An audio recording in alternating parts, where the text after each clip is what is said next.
Hi everybody, hope you had a nice weekend. Tonight we are going to discuss price floors and price ceilings, the terms used to discuss when usually governments intervene in what otherwise a competitive market and sets either an upper bound or lower bound on prices of products.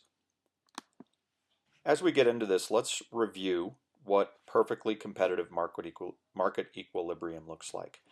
As you can see in this chart, this is a perfectly competitive market, and interaction between consumers and producers is what determines the price that we call the market clearing price. So we have producers here supplying, and we have consumers here demanding.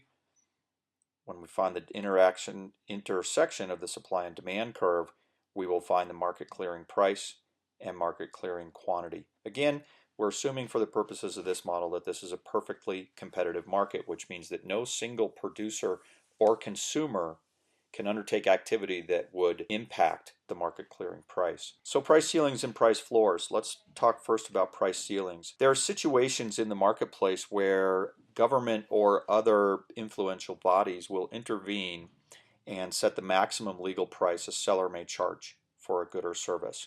So let's take a look at this example. We have here the market clearing competitive price, perfectly competitive price for a product, simply where the supply and demand curves come. The impact of imposing a price ceiling is shown in the red lines here.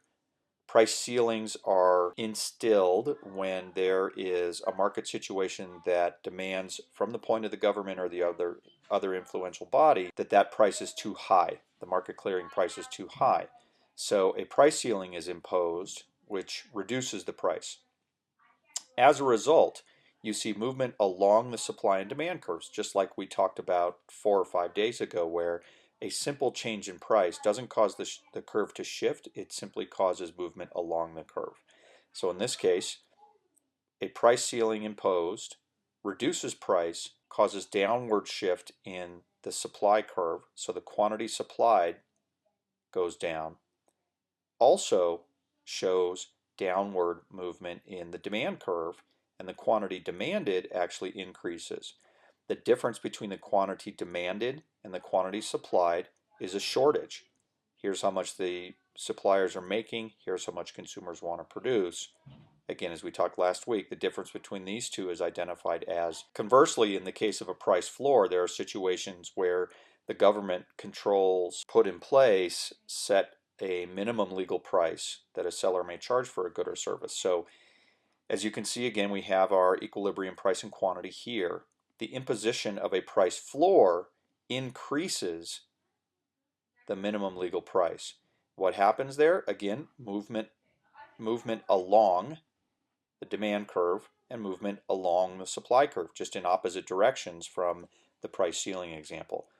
The price demanded goes down because consumers won't demand as much at a higher price, and the quantity supplied goes up because suppliers will produce more when there's a higher price being charged. The difference between the two is again a surplus. More is being made than is being demanded. So let's talk about why price ceilings or floors are invoked if it has these negative consequences of surplus and shortages. Well, let's talk first about price floors. There's a belief that sometimes an open competitive market has not provided sufficient income for certain suppliers or producers of products, so price floor is imposed. Some examples: farmers, subsidies can be imposed.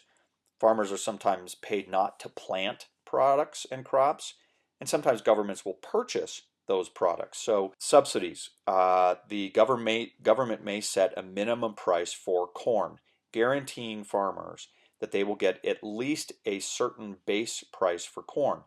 That's done because historically it's been very hard for farmers to maintain even a subsistence wage and subsistence income in the production of corn and wheat and other commodities.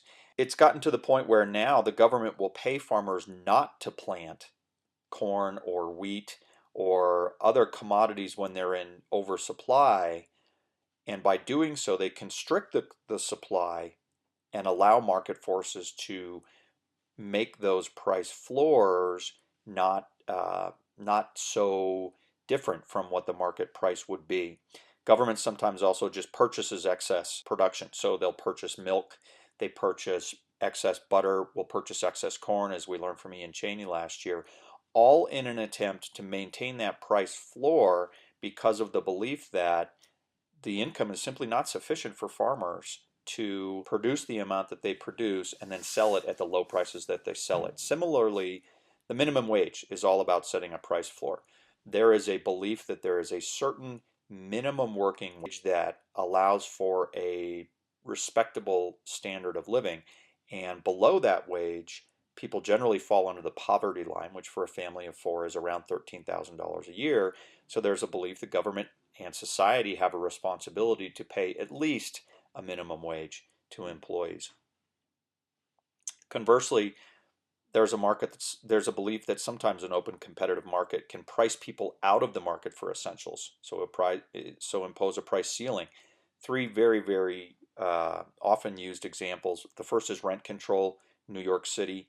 It was in your book, this example, where rent ceilings are put in place, price ceilings for rent, because if we didn't do that, the demand for apartments in a very densely populated city like New York would drive the price out of the affordable range for most middle class consumers, not to even mention poorer consumers.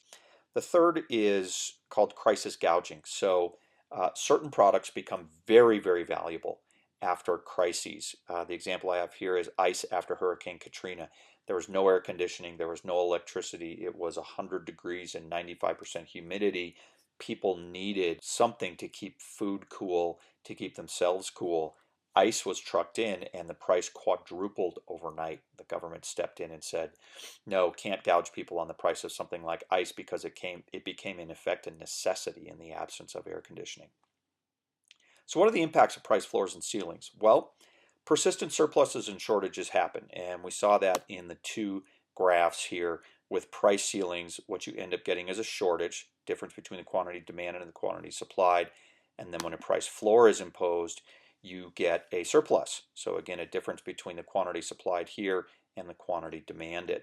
So persistent because there's nothing in the marketplace that will make those go away, short of either removing the price floor or ceiling or adding product to the marketplace, like adding more apartments to the marketplace, or taking product out of the marketplace in the case where the government buys corn or other commodities. So price floors create too much of a good, price ceilings create too little of a good.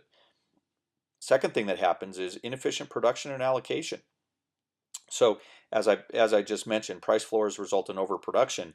They also can result in inefficiently high quality.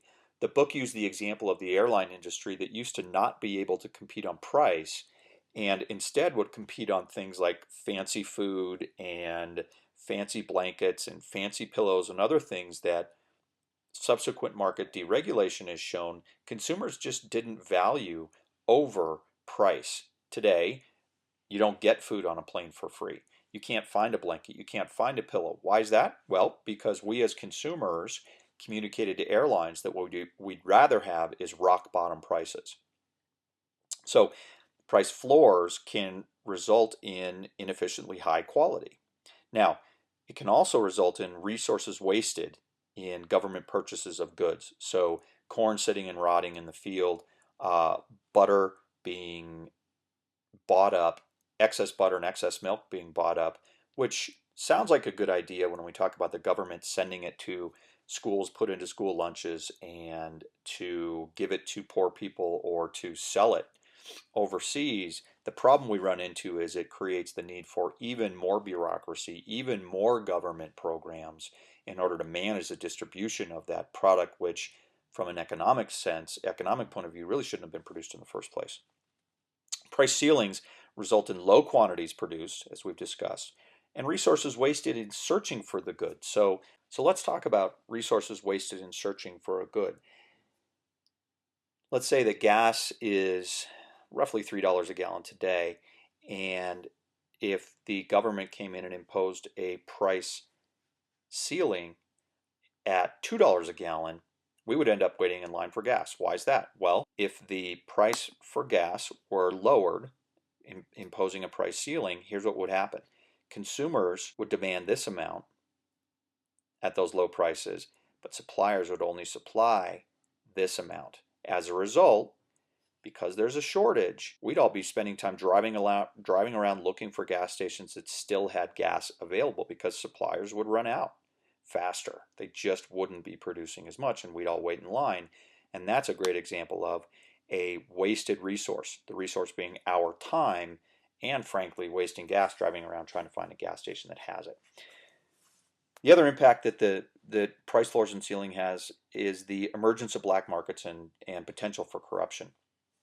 Black markets exist when buyers are willing to pay something other than the price that has been imposed. So if there's a low price set, black markets can pop up where I will pay more for that product than it's currently being sold. So if there's a price ceiling set, let's just use the example of gas, and it's at $2.50 instead of $3. If I can go around and, as a producer, find people who will pay $3 or $3.50, I will have an incentive as a producer to make that happen. So I may run an after hours gas business where people know that they can come and buy gas at what would otherwise be the competitive price, so $3, and not have to wait in line for it. On the corruption side, price floors sometimes create a moral hazard where producers, feeling like they don't get enough money for the production of their good or service,